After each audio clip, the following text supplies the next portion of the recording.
한번 봤더니 그 원래는 검사 결과 로안이니까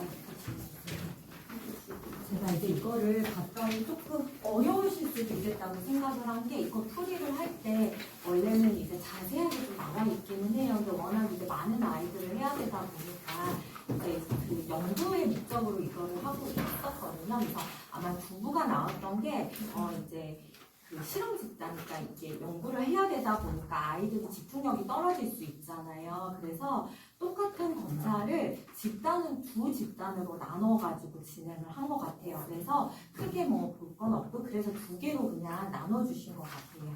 그래서 그렇게 참고해 주시면 될 것 같습니다. 이거는 검사 신뢰도 때문에 그렇게 말씀을 하시는 것 같아요. 그리고 보실 때 지금 제가 설명드릴 때 만나이, 내 아이의 이제 만나이를 계산을 하시면 좋을 것 같고요. 그리고 그 검사 당시 지금보다 우리 아이가 한 학년 낮게 이렇게 보시고 검사 결과 보시면 될 것 같아요. 그래서 세 가지 검사를 했는데 그 문해가 이제 콜라 검사 2, 연구하신 콜라 검사 2를 검사하셨고요. 그리고 언어에서 REVT라는 검사인데 학령정기 아이들 저랑 하셨잖아요. 그 검사에서 여기서 이제 수용 어휘만 검사 진행이 됐어요. 그리고 이제 우리 보면 웩슬러 검사는 다 들어보셨죠? 지능검사 웩슬러 검사가 있는데 그 하위 검사가 그 시토니2라고 해가지고 비언어성 검사. 이건 이제 도형. 아이들이 어떤 도형을 보면서 검사 진행을 해요. 그래가지고 이제 웩슬러 검사 같은 경우는 이제 70점 이하가 이제 지적으로 나오는데 이제 85점 이상이 이제 평균으로 보시면 될 것 같아요. 거의 뭐 그 비언어성 검사도 마찬가지로 뒤에 이제 점수가 나올 거예요. 뒤에 보시면 우리 아이 볼 때 그 REVT 검사에서 그 백분위수, 원점수가 있고 백분위수가 있잖아요. 그래서 지금 내 아이를 생각하시고 한번 보시면 될 것 같아요. 저희가 보통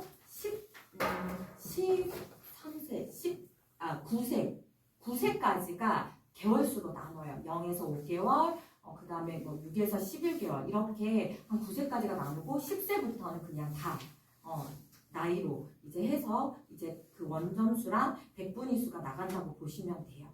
그렇게 보시고요. 저희 여기에는 학년 저학년 아이들이 많이 없으니까 제가 8세부터 할게요. 8세 같은 경우에는 90점을 평균 점수로 봐요. 그래서 90점 이하부터 떨어졌을 때는 이제 조금 뭐라고 해야 되죠? 어려움이 있다라고 볼 수가 있고요. 9세는 106점, 그리고 10세는 112점.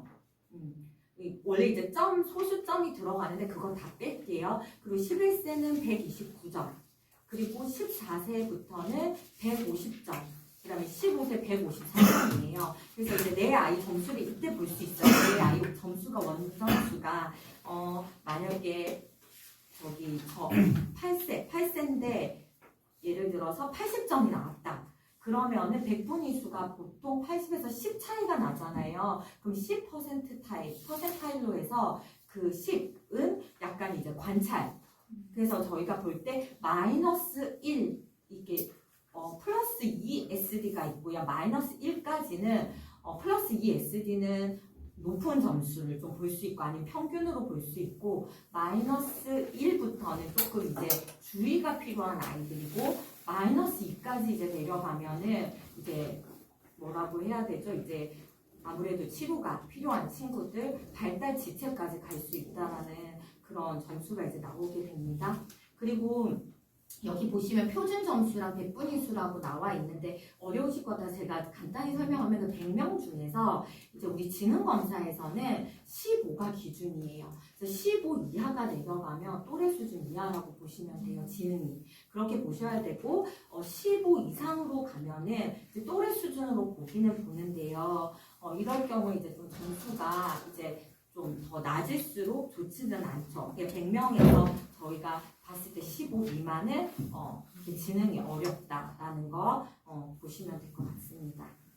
그리고 REVT 같은 경우도 백분위수로 나와 있는데 이것도 이제 100명 기준으로 해서 이제 한 명 끝에서 1등을 1% 타입으로 나온다 이렇게 설명을 하고 있어요.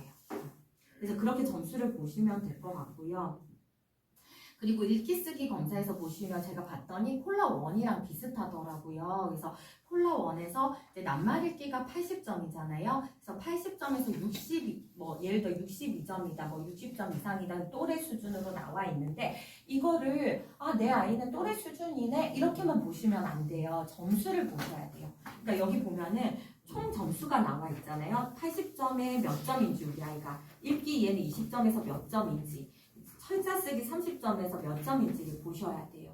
그래서 저학년 같은 경우에는 철자 쓰기가 이렇게 좀 10 나오고 뭐 15 나오고 20 이렇게 나오는데 예를 들어 좀 또래 수준이다 이렇게 하면은 정말 좀 연습이 필요하지 않을까 그런 생각을 봐요. 그래서 점수로 좀 보시면서 내 아이를 좀 확인해 보시면 좋을 것 같아요. 네. 그래서 제가 각자 점수를 모르니까 제가 그래서 기준표를 가지고 말씀드렸어요. 그래서 번호 보시고 궁금한 점은 또 여쭤봐 주시면 좋을 것 같아요.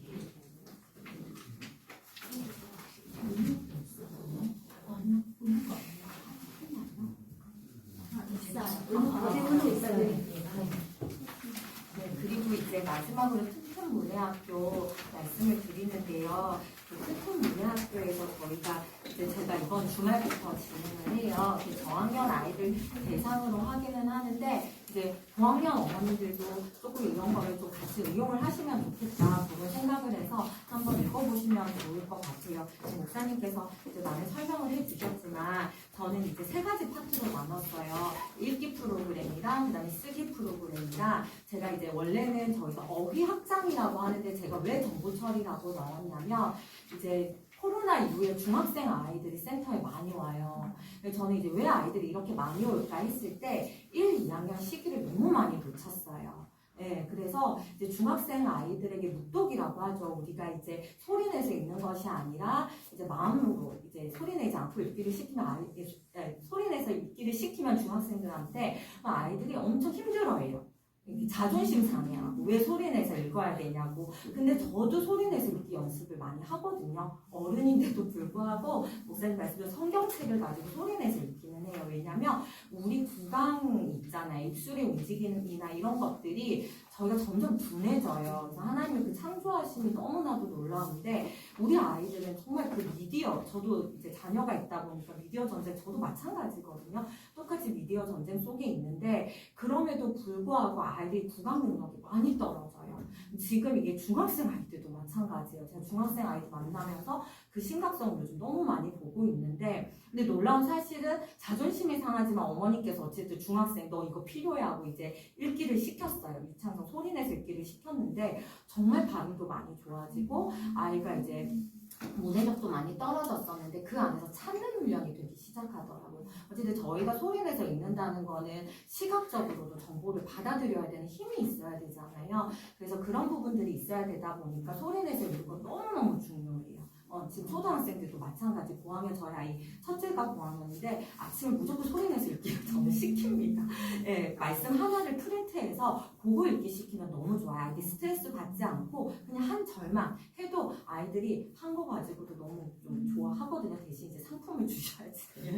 그런 부분들이 그래야지 하죠. 안 그러면 뭐 용돈을 준다든지 그렇게 하면 너무 좋아요. 그래서 아이들 우리 문해 수업에서 읽기는 필수로 할 거고요. 쓰기도 마찬가지예요. 저는 이제 저학년 대상으로 하지만 고학년 때도 마찬가지예요. 따라쓰기 시키면 너무 좋거든요. 요즘에 그 우리 성경 말씀 필사인데 그 따라쓰기가 있어요.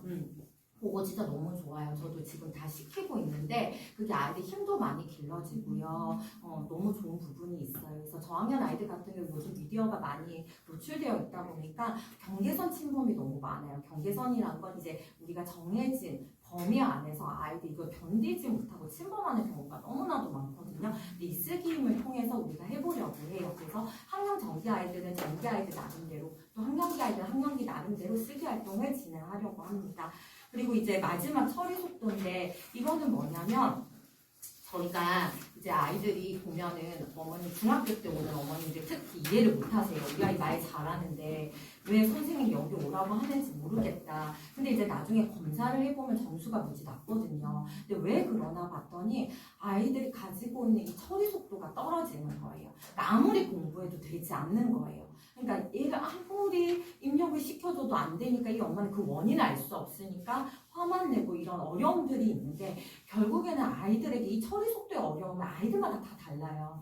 그렇기 때문에 저희 둘째도 그게 어려워서 조금 훈련도 하고 사실 했었어요. 그래서 아이들마다 그걸 이해하지 않으면 이 아이들은 스트레스 속에서 완전히 학습을 놓아버리거든요. 그래서 내 아이가 처리하는 속도, 그러니까 머릿속에 가지고 있는 생각들을 몇 초 만에 꺼낼 수 있는지 그러다 보니까 아이들이 가지고 있는 어휘량은 무지 많은데 표현할 때 어순이라든지 내가 표현하고자 하는 언어가 이제 나오지 않는 거죠. 대용어로 많이 나오죠. 이거 있잖아요, 저거 있잖아요. 이렇게 대용어로 많이들 나오기 시작해요. 그래서 그런 부분들을 좀 아시고 내 아이 처리 속도가 어떤지를 좀 보시면 좋을 것 같아요. 그래서 읽기 속도 훈련을 하는 이유도 여기서 이제 보면은 1음절당 그 1분당 몇 음절을 읽었는지 이게 검사지에 나오는 이유가 뭐냐면 그만큼 중요하다는 거거든요. 이게 자동화가 돼야지만이 아이들이 묵독을 할 때 의미 처리가 돼요. 이 내용은 이거고 이렇게 이해가 돼서 문제를 그래서 풀 수 있는 거거든요.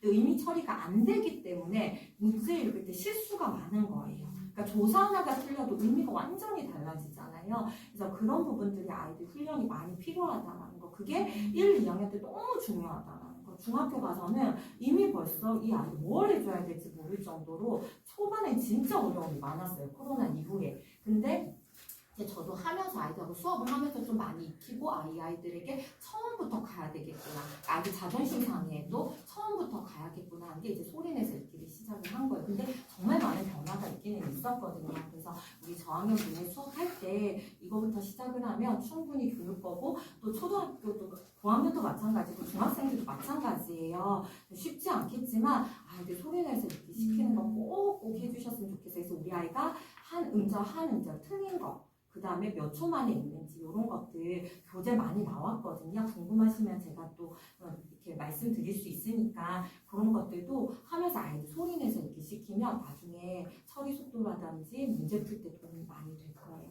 참고 부탁드립니다. 감사합니다.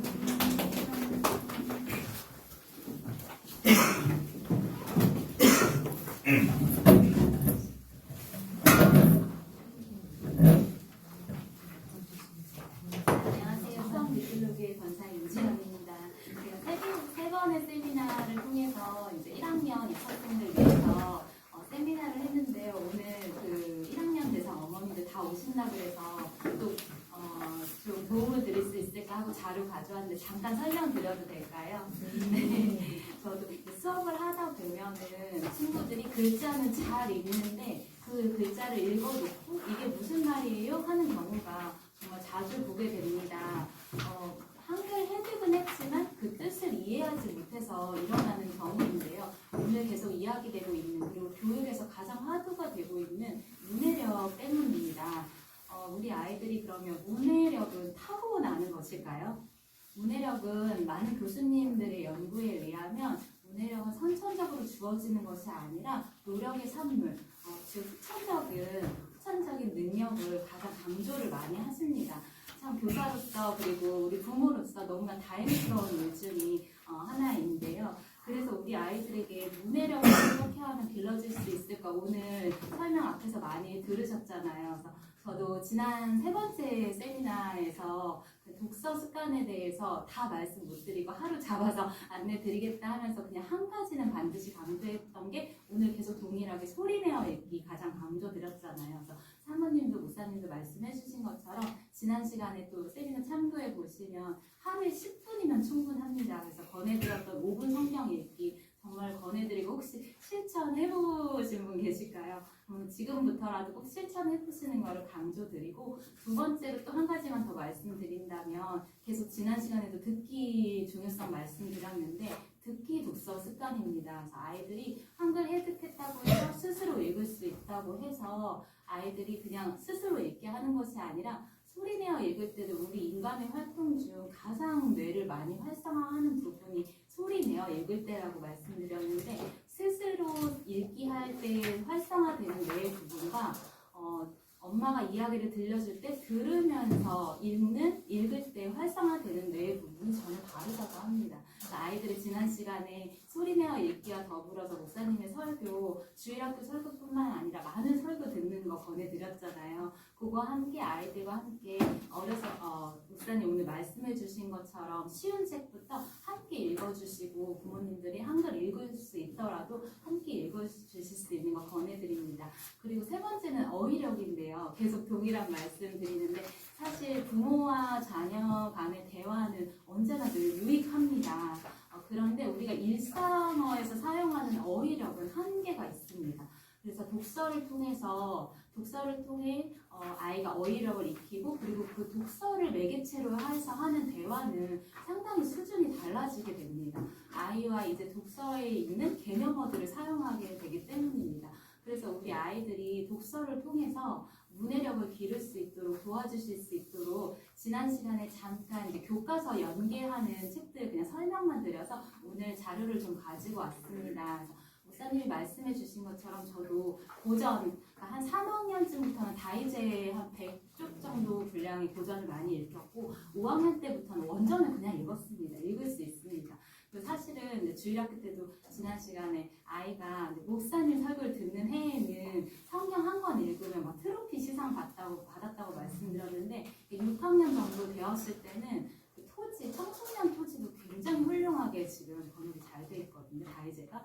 그거 다 읽으면 목사님 직접 그 읽은 친구들을 통영에 데려가셔서 그거 이렇게 해주는 체험도 많이 해주셨는데 아이가 그걸 가장 인상 깊어합니다. 근데 우리 1학년 친구들에게는 지금 제가 가지고 왔는데 실제로 제가 한글 지금 읽기 하면서 교실에서 사용하는 그림책들을 좀 담아왔습니다. 그래서 아이들 이제 라면 쿠폰 받기 할 때 어떤 책을 그럼 골라야 할까 1학년 친구들 막연하실 때 좀 참고하셔서 이 책들을 고르시면 되고 거기 보면 한 작게 많이 책을 담아왔는데 한 6장 분량이 1학기 동안 제가 교실에서 아이들하고 함께 읽는 책입니다. 그래서 매 수업 시간마다 그 수업 시간하고 아이 관련된 책을 지금 제가 뽑아왔거든요.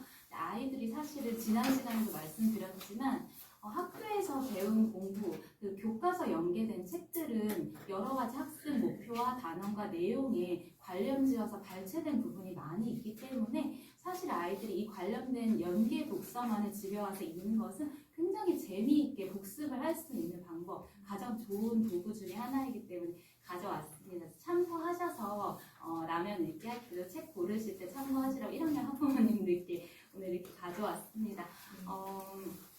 우리 아이들이 책을 가까이 하고 도서관을 가까이 하는 것은 계속 강조드리지만 평생 우리 아이들의 공부에 공부를 튼튼하게 하는 일일 것 같습니다. 오늘 정말 마지막으로도 또 강조드리는 것은 그 책, 가장 좋은 책을 만나는 것, 더북. 가장 최고의 교과서를 우리 아이들이 만나서 라면도 먹고 우리 도서관에서 책을 읽으면서 정말 자기 인생이 내가 누구인지 자기 정체성을 알고 그 책을 읽으면서 자기 삶의 목적을 알고 자기 삶의 방향과 부르심을 찾아갈 수 있는 아이들이 될 수 있도록 우리 부모들이 도와주시면 좋을 것 같습니다. 감사합니다.